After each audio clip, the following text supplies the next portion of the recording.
দেখে আমরা যেহেতু জাতীয়তাবাদী দলের কর্মী, আমরা আমাদের দল ঘোষিত ৩১ দফা বাস্তবায়নের মাধ্যমে আমরা এই বাংলাদেশকে সুন্দর এবং সঠিক একটি দেশ হিসাবে গড়ে তুলতে চাই। সকলের জন্য বসবাস উপযোগী আগামীর বাংলাদেশ দেশ নায়ক তারেক রহমান আপনাদের জন্য তৈরি করতে চায়। সেই তৈরির নিমিত্তে ঢাকা 14 অধিনায়ক হিসাবে মনোনীত করেছে সানজিদা ইসলাম তুলিকে। দ্বিধাদ্বন্দ্ব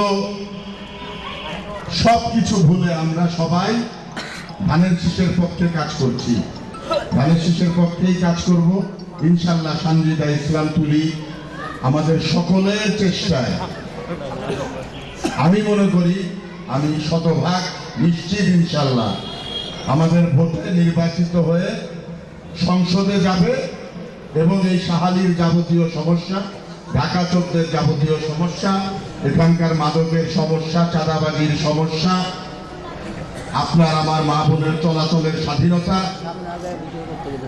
এই অঞ্চলে একটা গোষ্ঠী ছিল যারা ভূমিদস্যু ছিল, তাদের বিরুদ্ধে তারা যে জমি জমা দখল করে নিয়েছে, আমার সহযোদ্ধা ছোট ভাই রওশন বলেছে উঠানো আজকে আর খালি নাই, সেইগুলোরও সব সমাধান হবে। কিন্তু কথা একটাই, ইমান ঠিক রাখতে হবে আর ইমাম চিনতে হবে। ইমাম ইমাম ইমাম বুঝছেন তো, আমরা মুসলমান সবাই তো। ইমাম ঠিক রাখতে হবে, ইমান ঠিক রাখতে হবে। ইনশাল্লাহ আমরা বিজয়ী হব। খুব বেশি বলার এবং বোঝার কিছু নাই। আমরা 31 দফা বাস্তবায়ন করব। 31 দফা ঘরে ঘরে পৌঁছে দিতে হবে। 31 দফার ভিতরে কি আছে সেটা মানুষকে বোঝাতে হবে। আমরা 31 দফা যদি মানুষকে বোঝাতে পারি ইনশাল্লাহ আমাদের বিজয় সুনিশ্চিত। আমরা ধর্ম ব্যবসায়ী না, আমরা চেতনা বিক্রি করি না। আমরা শহীদ রাষ্ট্রপতি জিয়াউর রহমানের আদর্শে গড়া সন্তান। আমরা সঠিক এবং সত্য কথা বলি, যেইটা বাস্তব সেইটা বলি, সাদাকে সাদা বলি, কালাকে কালা বলি, চাঁদাবাজদের বিরোধিতা করি, যারা অত্যাচার অনাচার করে তাদের বিরুদ্ধে প্রতিবাদ করি।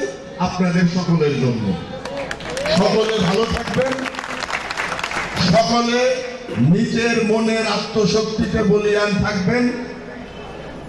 ধর্ম ব্যবসায়ীরা, চেতনাবাজরা কখনোই এই বাংলাদেশে কিছু করতে পারে নাই। মানুষকে বিভ্রান্ত করে কিছু করা যায় না। ইনশাল্লাহ আপনার আমার সঠিক সিদ্ধান্তে আমাদের প্রার্থী বিজয়ী হবে, আমরাই বিজয়ী হব। আসসালামু আলাইকুম ওয়া রাহমাতুল্লাহ। দেশনেত্রী বেগম খালেদা জিয়া জিন্দাবাদ, তারুণ্যের অহংকার।